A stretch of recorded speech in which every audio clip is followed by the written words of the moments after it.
Far-right protesters clashed with police in England last night. Violent protests by far-right demonstrators. Far-right demonstrations descend into riots. Around 400 people have been arrested since the violence first broke out last week.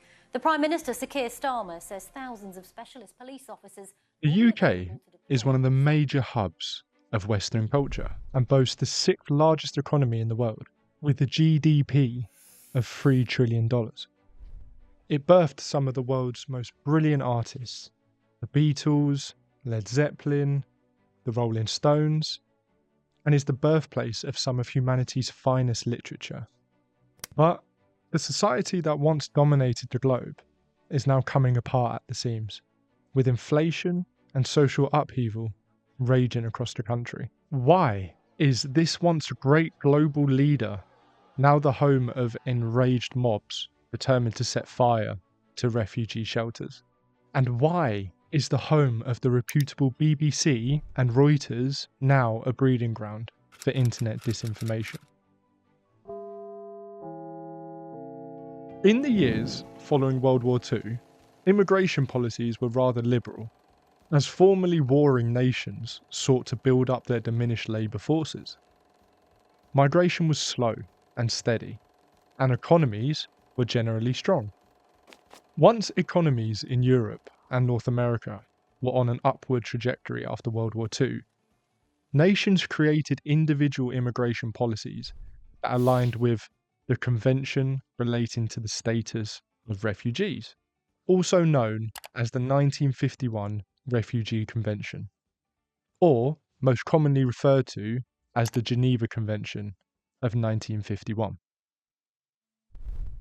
The Geneva Convention is a United Nations multilateral treaty that defines who a refugee is and sets out the rights of individuals who are granted asylum and the responsibilities of those nations that grant asylum.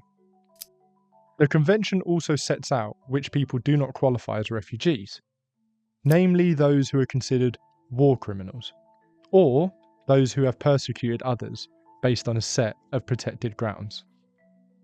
The Geneva Convention recognises the right of persons to seek asylum from persecution in other countries. The rights created by the Convention generally still stand today, especially the principle of non-refoulement, which essentially declares that nations shall not return refugees to dangerous countries. This is part of Article 33 of the Convention. Western nations proceeded to implement these international principles into their immigration policies in the wake of the devastation that World War II caused on certain demographics. The rising trend of asylum seekers entering the US through the deserts of Mexico and through the waterways of the UK is partly due to modern warfare and climate change, which is rapidly causing economic and climate displacement. And as globalization continues to put a strain on blue-collar workers who once worked in the manufacturing sectors, populations throughout Europe and the US are demanding stricter scrutiny be placed on the borders in order to protect quote-unquote homeland jobs. In accordance with the wishes of the British people, the United Kingdom is leaving the European Union. It was only 8 years ago when the world watched as the UK chose a different path from its European brethren and voted in favour of Brexit, which signalled to the world that the UK had a changing Western attitude away from secular pluralism and back towards a more insular nationalism. Migration was just one of the many contentious issues that English politicians grasped onto to coalesce citizens around the economic anger that was boiling up within the nation for years. While the British economy slowed and the industries grappled with rapid technological changes and globalisation, young people in the UK suffered a startling 13.4% unemployment rate.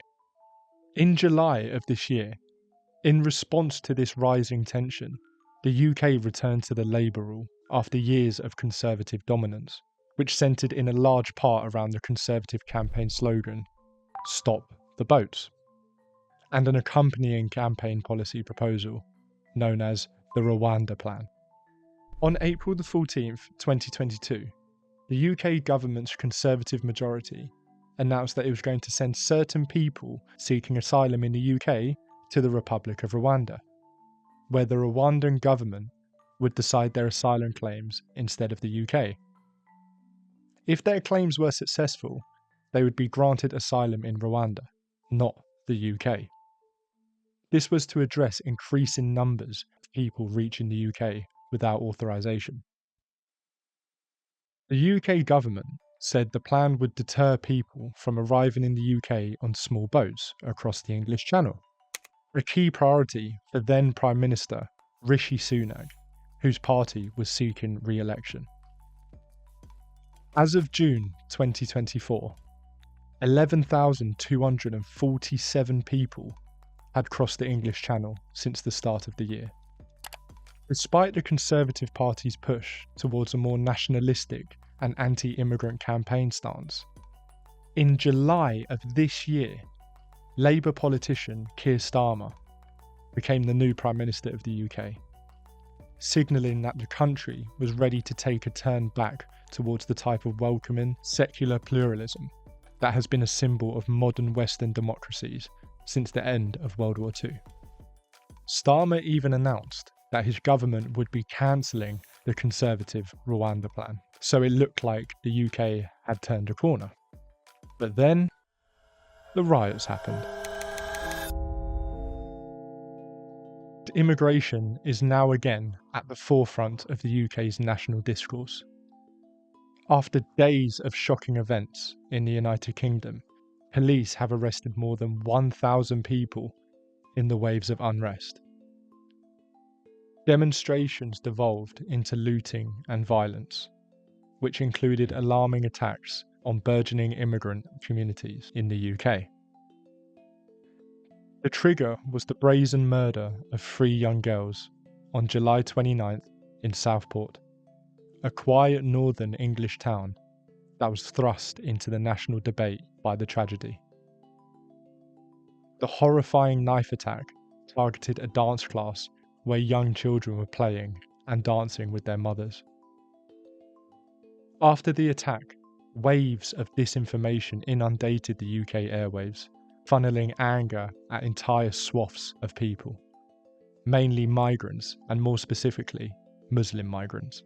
The accused killer of the 3 children was identified online as Ali al-Shakati, who, according to the now infamous tweet, was an asylum seeker who arrived on a boat.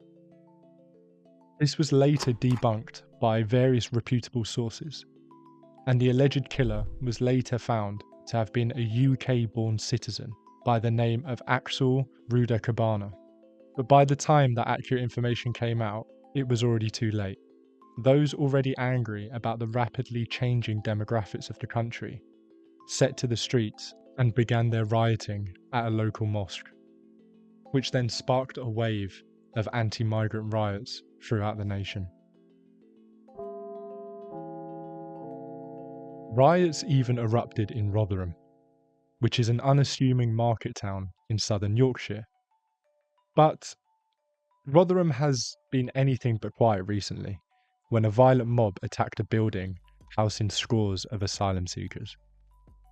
One of those asylum seekers, a young Sudanese man, identified only as Abdul Moise, described to the New York Times the terror of watching as attackers surrounded the structure and attempted to set it ablaze. Police eventually controlled the alarming situation, and Abdul Moise fled to another hotel in Birmingham, but the damage was done. Some critics argue that housing migrants in hotels is part of the problem. It sets up the facilities as targets and makes those living within them essentially sitting ducks when unrest erupts. Tensions have quieted in the aftermath of an intense crackdown by government officials. Still, the message went out loud and clear that many in the UK do not welcome the increase of asylum seekers the area is attempting to absorb. Another Sudanese refugee, Yaqub Adam, told The Times that his community is scared and that refugees who have done nothing wrong are afraid to allow their children to play outside or venture onto the streets alone. It is important to note that the rise in asylum seekers in the UK, as of late, come primarily from the nations of Afghanistan, Iran, and Pakistan, all Muslim majority countries, which is one of the reasons as to why the UK has seen a rise in mosque-centred attacks.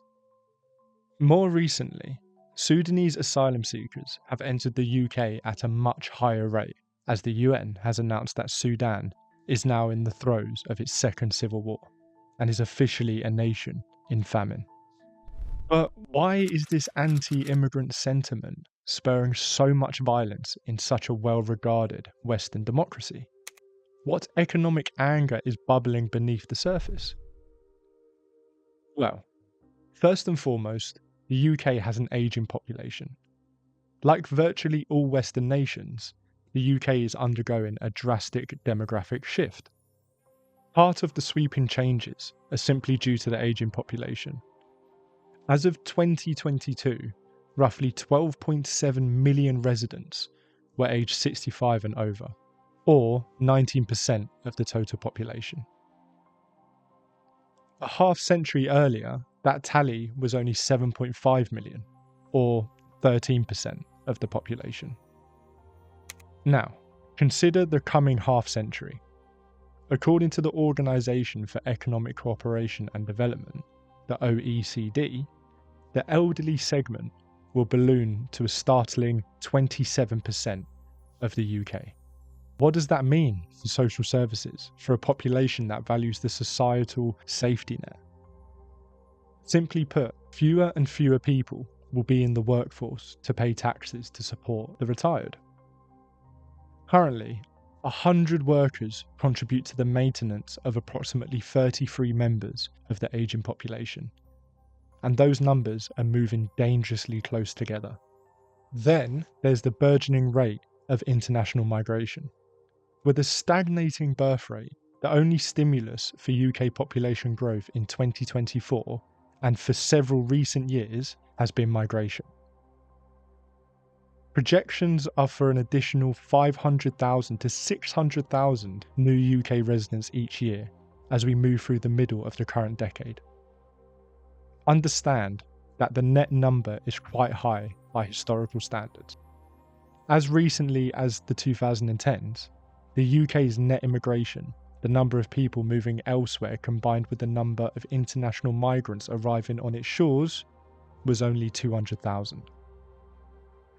In fact, before the turn of the millennium, there were many years when the net migration total was under 100,000, or even a negative figure. So an additional 500 to 600,000 new arrivals per year is high for UK standards. Then there's the slump in the UK birth rate. The total fertility rate across the nation appears to be lowest since comparative data began in the 1930s. Finally, and perhaps most importantly, the UK has been declining when it comes to quality of life indexes. UK workers are on course for 2 decades of lost living standards, with real wages not forecast to recover to their 2008 level until 2028. The TUC estimates that the average worker has lost £14,800 since 2008 as a result of their pay not keeping up with pre-global financial crisis real wage trends. With these trends in place, some economists say that Polish households will be better off than UK households by as soon as the end of the decade. Given the already slumping economy, declining quality of life, and the recent influx of migrants, there is further strain on the nation's social safety net. Combined with the ageing population, which naturally demands greater medical and social care services, there is the impact of hundreds of thousands of new arrivals expected to assimilate into British society. The wait list for hospital treatment is a scrutinised aspect of daily UK life. The stated target of 18 weeks has not been reached in 8 long years. and the lag between medical need and medical attention is getting worse. As of April 2024, the waiting list for hospitals is a staggering 7.6 million. And critics often charge this in a large part due to immigration. Defenders of the new arrivals challenge this assumption. The UK medical system is awash with delays in almost all aspects, including crucial mental health treatments. The influx of hundreds of thousands of immigrants also puts an incredible strain on the housing market, particularly units considered low cost.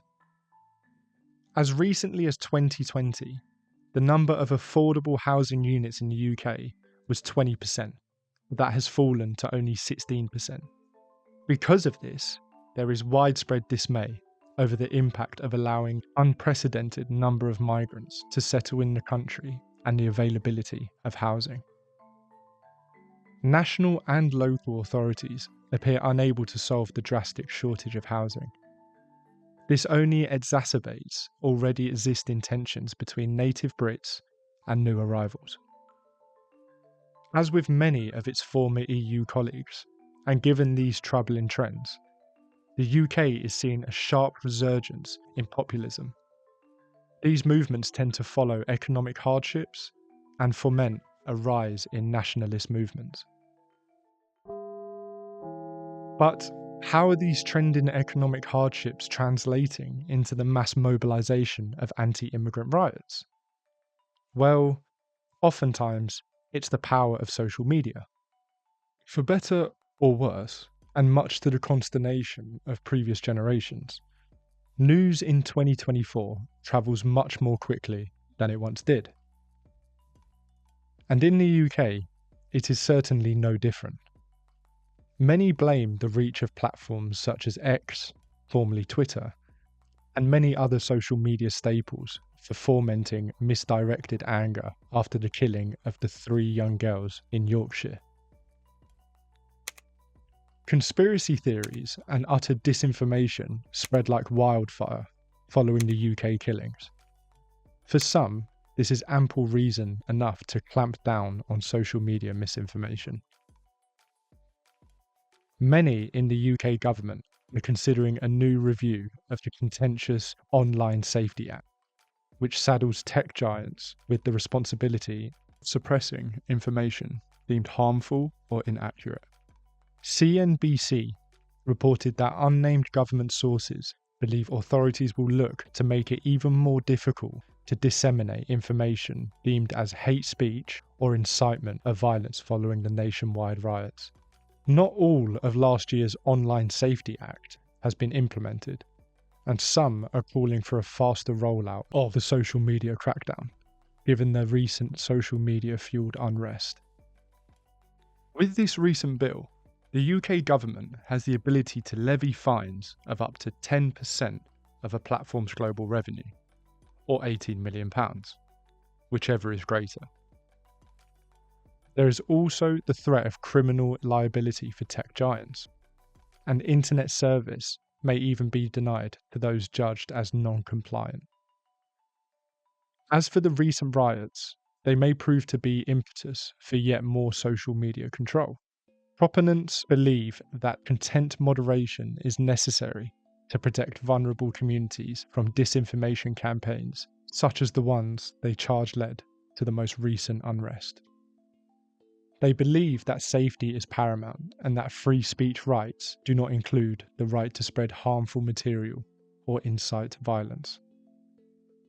Opponents of the Online Safety Bill note that information will be subjected to government and corporate control without the ability to freely exchange ideas, which is an essential part of a Western democracy.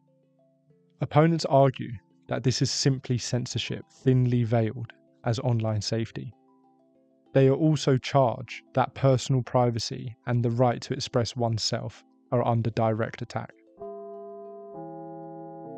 UK authorities are in the unenviable position of attempting to placate a sizable portion of the population that is uneasy with massive demographic shifts all while upholding the nation's duties under the Geneva Convention to tend to the vulnerable migrant populations who have fled famine and civil war.